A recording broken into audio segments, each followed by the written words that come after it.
सर्व उपकरण द्वारा दिए गए तार का यंत्र प्रत्याशा गुणांक ज्ञात करना है। यह कक्षा 11वीं फिजिक्स का एक प्रैक्टिकल है। तो आए देखते हैं उपकरण कैसा है। यहाँ पर ये ऊपर एक आलम दिया गया है, आलम को दिखाएंगे। वहाँ से जो तार लगेगी पहली तार, ये तार जो नीचे सब उपकरण के साथ जुड़ा हुआ है। नीचे बाल्ट लगा हुआ है। इस बाल्ट को लगाने के बाद यहाँ पर एक बुलबुला दिखता है। उस बुलबुला को देखेंगे वो बीचों बीच है कि नहीं। इस प्रकार से ये हमारा सर्वो उपकरण पूर्ण रूप से सेट हो गया। सेट करने के बाद यहाँ एक माइक्रोमीटर है। इस माइक्रोमीटर के बगल में एक मुख्य स्केल लगा हुआ है। इस मुख्य स्केल के पार्ट को देखते हैं। माइक्रोमीटर का ऊपरी सिरा मुख्य स्केल के किस भाग को स्पर्श कर रहा है। तो यहाँ पर देखते हैं ये 0 पार्ट मानते हैं। 0 पार्ट के लिए मुख्य पैमाना जो है 0.1 सेंटीमीटर को स्पर्श किया। अब पूरा जो है यह जो पट्टी है, यह पट्टी माइक्रोमीटर के किस भाग को टच कर रहा है। तो देखते हैं ये 54वां भाग है। माइक्रोमीटर का अल्पतमांक 0.001 सेंटीमीटर होता है। उससे इसको गुणा करेंगे तो 0.054 आता है। इस प्रकार से दोनों मानों को जोड़ देंगे तो कुल पार्ट आएगा।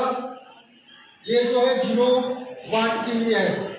इसके बाद हम जो है ये जो दूसरा पार्ट है, इस दूसरे पार्ट को यहाँ पर चढ़ाते हैं। तो चढ़ाने से बुलबुला जो है दूसरे साइड किनारे हो जाता है। जो बुलबुला किनारे हुआ है उसको सेट करके पूरा माइक्रोमीटर को घुमाएंगे। माइक्रोमीटर को घुमाने पर वह बुलबुला पूरा आ जाता है। और मेन स्केल का पार्ट को देखते हैं। मेन स्केल के पार्ट में ये माइक्रोमीटर का ऊपरी सिरा जिसको तय स्पर्श करता है वह मुख्य पैमाना होता है। और इस पट्टी से माइक्रोमीटर के वृत्तीय पैमाने जो टच करता है वो वृत्तीय का पैमाना होता है। इस प्रकार 500 ग्राम चढ़ाने पर 0.2 मुख्य स्केल का पार्ट आता है और ये 80वां भाग स्पर्श करता है। इसको पूरा करेंगे 0.080 हो जाता है। दोनों को जोड़ने पर 0.280। इसी प्रकार हम क्रमशः बाढ़ को चढ़ाते जाते हैं। 500 ग्राम और चढ़ाने के 1000 के लिए रीडिंग प्राप्त होता है।